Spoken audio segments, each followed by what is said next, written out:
Yo, what's up? What's up? It's me again, Papa Rick's TV on the road. Here we go again.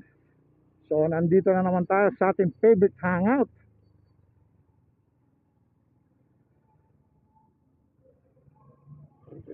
On the road. Well, bago natin simulan ng ating vlog for today. Thank you so much to all of you guys. Sa mga patuloy na dumadaan sa ating channel. Thank you so much to all of you guys.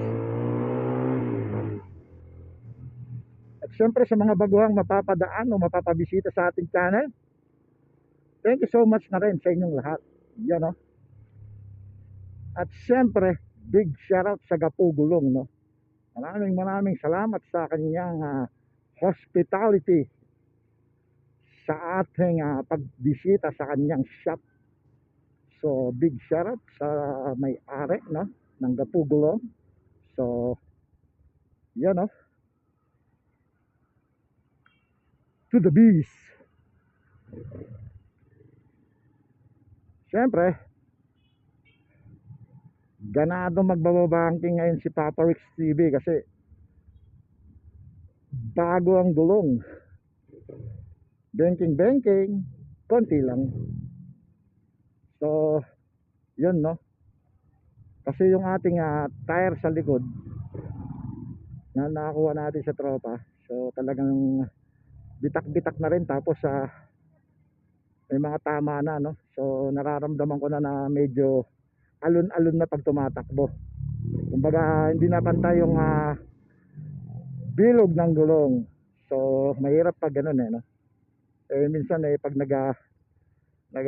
medyo nag-rush hour tayo, siyempre minsan may mga time na medyo bumabangking tayo ng konti. Napapansin ko parang nagwiwigil na ng konti yung aking tip. So kaya yun, no, naisipan na nating i-dispatcha si 150. So nagpalit na tayo ng 160 by 60 by 17. So big thank to the Gapugulong, no, sa pag-accommodate niya sa atin at sa pag-assist niya sa atin. At siya na rin na nagkabit, no, ng beast tire. So saan ba yan? Siyempre dito yan sa ating hometown, Olongapo.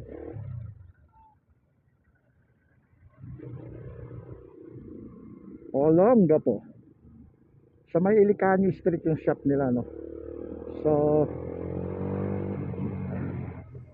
marami kayong pagpipilian ng mga tire brand nila ron. So may Pirelli sila, may Michelin, may Beast. So at saka mayroong silang basta iba-ibang size. May 13, may 14, may 16, may 17. So depende sa size ng mags nyo at saka ng inyong motor, no. So shout out doon sa naka-boom. Ang sarap pakinggan, no. Sana all.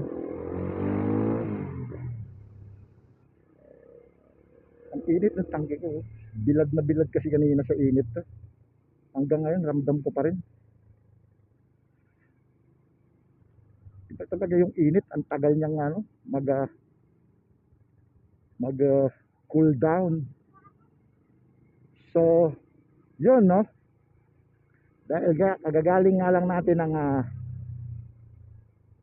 workplace natin at binisita natin yung ating pinapagawang ramp for our truck. So yun, pauwi na tayo. At yun, napadaan tayo kaya Gulong Gapo. So once again, big thank sa Gapugulong at doon sa kanyang mga crew na nag-assist at nagkabit ng ating gulong. Thank you so much. So may previous tayong nakuha kay tropa doon sa owner ng Gapugulong, no. So tatlo pala silang magkakapatid ang may-ari nun, no. Kumbaga family business nila yung tire shop na yun. So kinakwentuhan natin yung may-ari. So yun nga, family business pala nila yun. So binigyan niya tayo ng sticker and then tawag dito warranty. If ever na magkaroon ng problema yung ating tire within the day and after the day nang in-install nila to, so yun, pwede natin ibalik sa kanila. So either papalitan nila or kung may problema man yung gulong is papalitan nila. That's great, di ba? All right. So yan, no, feel natin ngayon, no, kasi ang ganda ng plat, di ba? Medyo nag-aalangan sila tropa kasi nga daw baka sumayad. Sabi ko hindi sasayad yan kasi nagkabit na ako ng 180 dyan. So ang laki pa ng clearance sa 180. So matagal ko ng plano yung 160. Actually 165 nga hinahanap ko pero ang hirap maghanap ng 165. So nakachamba ako ng 160 by 60 by 17. So pag 60 series kasi ang ganda ng tindig, no? Kumbaga ang ganda ng lapat. So kahit naka-stock mags ka, hindi naman siya mukhang donut. So kumbaga may tindig pa rin. Alright. Kamukha lang din siya nung 150 natin na nakakabit dati. So buy for 150. Eto na ngayon ng 160.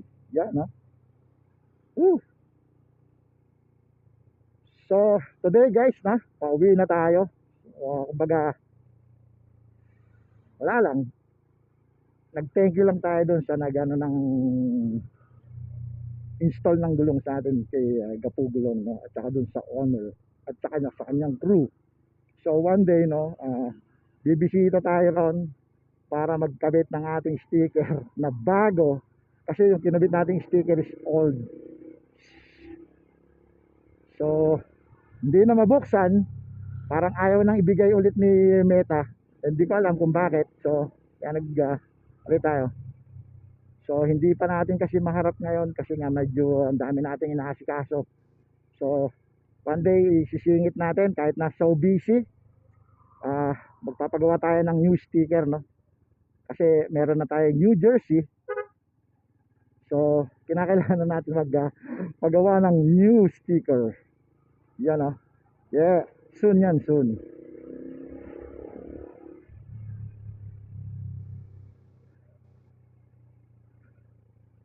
So napapaisip din ako doon kasi nakakwentuhan ko yung may-ari, no? Parang ang ganda rin ng no?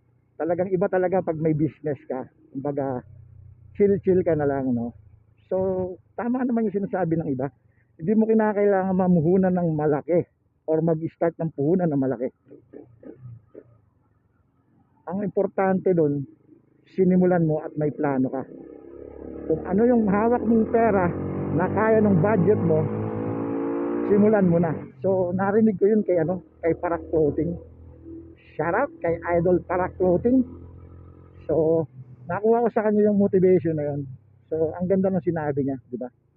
Hindi mo kinakailangang magsimula ng business sa malaking puhunan. Kung ano yung gusto mo, kung ano yung plano mong business, at kung ano yung nasa puso mo, simulan mo. Hindi mo naman kinakailangan magsimula ng malaking puhunan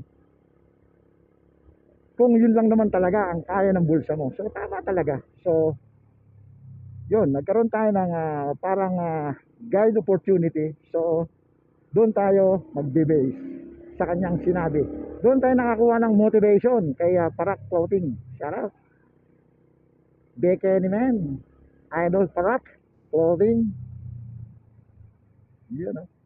Malay natin, di ba? Mapansin niya itong ating video. Tapos marinig niya yung kanyang pangalan.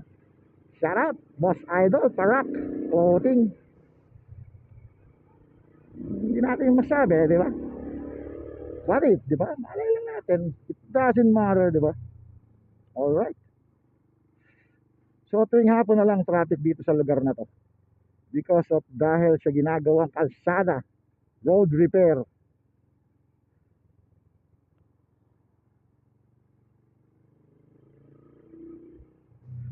Alright. Ano pa bang gusto kong sabihin? Wala na ako maisip. Alright. Siguro hanggang dito na lang muna for a while. bago natin tapusin ang ating vlog, of course, thank you so much to all of you guys.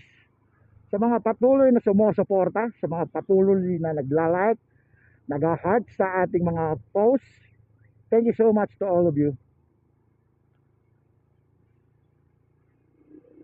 So, hindi man po tayo ganun kalaki, at least nakikita po natin na napapansin ng konti-konti, di ba? May nagre-react ng konti-konti. So, sana hindi na tayo birahin ni Lolo. So, kaya medyo umiiwas na tayo sa mga content na medyo violating the rules, violating the law. Alright.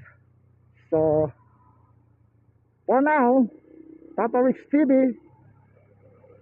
See you next ride.